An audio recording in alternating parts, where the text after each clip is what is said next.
जिस तरह से 8 नंबर का प्रश्न फिक्स है कि आव्यूह विधि से एक्स वाई जेड का मान ज्ञात कीजिए, उसी तरह से 8 नंबर का यह भी प्रश्न फिक्स है कि अवकलन समीकरण को हल कीजिए। अवकलन समीकरण को हल करने के लिए कौन से फार्मूले तैयार होने चाहिए, ये 3 स्टेप याद रख लो। ये 3 स्टेप याद रख लो, अवकलन समीकरण को हल करने वाला हर सवाल तुम कर पाओगे। बस तरीके को समझो, ध्यान से समझना। अवकलन समीकरण को हल करने वाला कुछ इसी तरह का क्वेश्चन दिया होगा। 8 नंबर का प्रश्न होता है दोस्तों। अगर वीडियो पसंद आए तो दोस्तों तक जरूर शेयर करिएगा। बहुत ही कम समय में और बिना फार्मूला रटाए आपको सिखा के दिखाता हूं इसको। बिना देर के आइए स्टार्ट करते हैं। तो सबसे पहले तुम्हें करना क्या है इस सवाल को हल करने के लिए, सबसे पहले तुम्हें क्या करना होगा, dx बटे dy के रूप में इसे ला लो। ठीक है, तो कैसे लाएंगे वो मैं बता रहा हूं, पहले ध्यान से सुनते चले जाओ। सबसे पहले dx बटे dy के रूप में ला लोगे, फिर तुलना करने के बाद क्या करोगे, if का वैल्यू निकाल लोगे। फिर if का वैल्यू जैसे निकल जाएगा स्टेप 3 में, यानी इस फार्मूले में पुटअप कर देंगे, हमारा आंसर आ जाएगा। अब कह रहे होगे कि सर कहने में तो आसान लग रहा है लेकिन करने में बड़ा कठिन होगा। नहीं, बिल्कुल कठिन नहीं होगा। मैं जैसे कह रहा हूं वैसे करते चले जाना। बिना देर के स्टार्ट करते हैं हम लोग दोस्तों। तो सबसे पहले हम लोग क्या करते हैं, dx बटे dy निकाल लेते हैं। तो उसके लिए जो पहले हम सॉल्व करेंगे, तो जो हमारे पास दिया है उसे उतार लेंगे। पहले सबसे पहला आपका काम क्या होगा, जो दिया हुआ है उसे आप उतार लीजिएगा। इतना कर पाएंगे आप, बिल्कुल कर लेंगे आप। कितने आसान तरीके से मैं करके दिखाता हूं, बस ध्यान से देखिए। सेम उतार दिया मैंने, इतना तो आप कर पाएंगे, बिल्कुल कर लेंगे। अब यहाँ पे dx पहले से ही है इंटू में, और यहाँ dy है, तो dy को यहाँ से हटा के उधर भेज दीजिए। इंटू वाला dy उधर जाके कहाँ चला जाएगा, ये dx पहले से ही है। अब इंटू में जो dy है इस बार उधर जाके कहाँ चला जाएगा, बटे के नीचे। ठीक है दोस्तों, यहाँ तक हो गया। इधर पहले से ही क्या है, tan inverse y minus x, इतना है कि नहीं, बिल्कुल है। और उस साइड में dx के इंटू में क्या है, इतना पूरा है। इसको इधर ले आएंगे तो ये वाला बटे के नीचे आ जाएगा, 1 प्लस वाई स्क्वायर। बताइए यहाँ तक समझ आया कि नहीं, बिल्कुल आ गया होगा आपको समझ में। अब आगे बढ़ते हैं, यहाँ पे इसे दो हिस्सों में तोड़ लेते हैं। tan इनवर्स y, ध्यान से सुनते रहिएगा, tan इनवर्स y, अब ये जो बटे के नीचे है ये इसके लिए भी काम करेगा, 1 plus Y square minus x, इसके लिए भी ये काम करेगा, 1 प्लस वाई स्क्वायर बराबर dx बटे dy। बताइए यहाँ तक समझ आया कि नहीं, बिल्कुल आ गया होगा। अब इसे थोड़ा सीधा लिख देते हैं। अब यहाँ पे क्या करते हैं, ये जो आपको वैल्यू दिख रहा है माइनस में, इसको उधर भेज देते हैं। ठीक है दोस्तों, तो उधर भेजेंगे तो क्या है, उधर पहले ही से क्या है दोस्तों, dx बटे dy है। अब माइनस वाला उधर जाएगा तो क्या हो जाएगा, प्लस में आ जाएगा, x बटे 1 प्लस वाई स्क्वायर बराबर, अब बराबर के इधर ये वाला तो उधर चला गया, तो बराबर के इधर केवल क्या बचा, इतना बचा, यानी tan इनवर्स y बटे 1 प्लस वाई स्क्वायर। यहाँ तक समझ आया कि नहीं। अब यहाँ तक जब आपका dx बटे dy प्लस इतना बराबर इतना जब आ जाए, तो उसके बाद आप क्या करेंगे, इसमें तुलना कर देंगे। क्या कर देंगे, तुलना कर देंगे। कैसे तुलना करेंगे मैं बताता हूँ आपको। अब यहाँ पे देखिए, dx बटा dy है, प्लस ये जो ऊपर में x है, इसको आप चाहे तो ऐसे भी तो लिख सकते हैं ना, 1/1 plus Y square into x बराबर tan इनवर्स y बटा 1 प्लस वाई स्क्वायर। लिखा जा सकता है, बिल्कुल लिखा जा सकता है। अब इसको तुलना करिए इस वाले फार्मूले से, dx बटा dy प्लस प्लस x के इंटू में इतना, और यहाँ x के इंटू में p, यानी p के जगह पे यहाँ क्या है, x, यहाँ भी x है, इस x के आगे इंटू में क्या है, p, तो इस x के इंटू में क्या है, पूरा इतना, तो ये p के बराबर हो गया। ये दिख रहा है, तो p के बराबर में क्या मिल गया आपको, ध्यान से सुनिएगा, मैं यहाँ लिख देता हूँ। तब हमें क्या मिल गया, p के बराबर में, p के बराबर में दोस्तों मिल गया हमें 1/1 प्लस वाई स्क्वायर।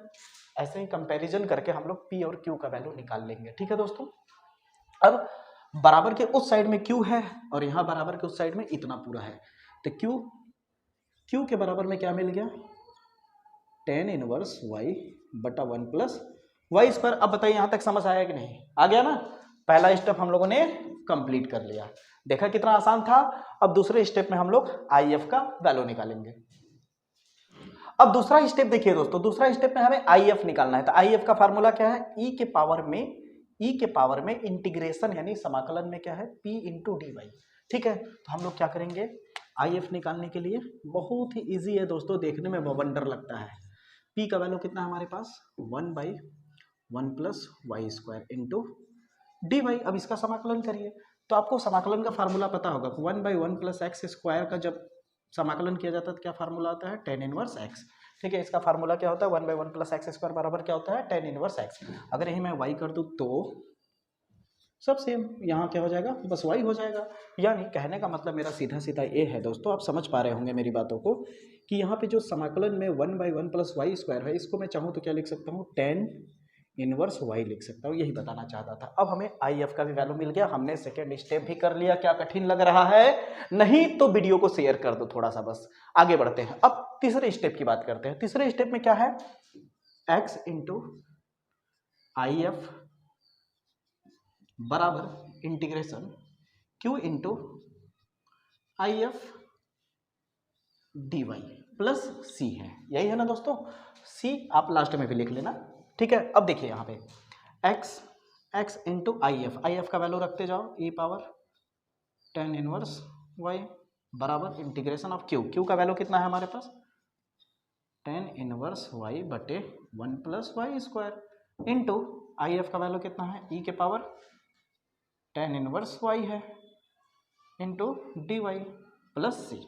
यहाँ तक क्लियर है दोस्तों। अब नॉर्मल है, इसका समाकलन कर लेंगे, हमारा आंसर आ जाएगा। अब इसको देखिए, बड़ा ही इजी तरीके से हम लोग सॉल्व करेंगे दोस्तों। क्या है हमारे पास, x इंटू ई के पावर tan इनवर्स y बराबर, एक बार और लिख लेते हैं इसे, क्या है, tan इनवर्स y बटे 1 plus Y square into E के power tan inverse y into D Y plus C को बाद में लिखेंगे, ठीक है। अब यहाँ पे हम लोग क्या करेंगे, tan इनवर्स y को t मान लेंगे, जिसकी वजह से ये वाला कैंसिल हो जाएगा। कैसे, देखिए हम लोग मान लेते हैं, माना tan इनवर्स y बराबर t। अब जब t मानते हैं तो इतना पता ही है, इसका क्या करना पड़ता है, अवकलन करना पड़ता है। तो tan इनवर्स y का अवकलन क्या हो जाएगा, 1/1 plus Y square into D y बराबर t का क्या हो जाएगा, dt। अब डी वाई को अकेला कर लेते हैं, डी वाई बराबर ए नीचे में है तो उधर जाएगा तो क्या हो जाएगा, ऊपर हो जाएगा 1 प्लस वाई स्क्वायर, और 1 नीचे हो जाएगा, ऊपर वाला नीचे इंटू डी टी। तो नीचे 1 लिखने की जरूरत है नहीं, तो इतना मिल गया हमें। अब यहाँ पे पुटअप कर देंगे, ठीक है। तो x इंटू ई के पावर tan इनवर्स y बराबर, इसके जगह पे क्या हो जाएगा, t, क्योंकि tan इनवर्स y के बराबर हमने क्या माना है, t, बटे के नीचे क्या है 1 प्लस वाई स्क्वायर इंटू ई पावर में क्या हो जाएगा t, क्योंकि tan इनवर्स y को हमने क्या माना, t। अब यहाँ क्या है, dy बराबर क्या आ चुका है, इतना। तो dy की जगह क्या लिख देंगे, 1 plus Y square into d t. इसको मैं थोड़ा सा ऐसे कर देता हूँ इधर साइड में, ताकि आपको अलग लगे पूरा, ठीक है। इतना काम आपको समझ में आ गया होगा। अब x इंटू ई के पावर tan इनवर्स y लिखेंगे। अब देखिए जो कह रहा हूँ ध्यान से समझिए, ये देखिए सेम सेम कट गया। अब बचा क्या हमारे पास, इंटीग्रेशन में t इंटू ई के power t into d T. अब देखिए फंक्शन इंटू फंक्शन हो गया।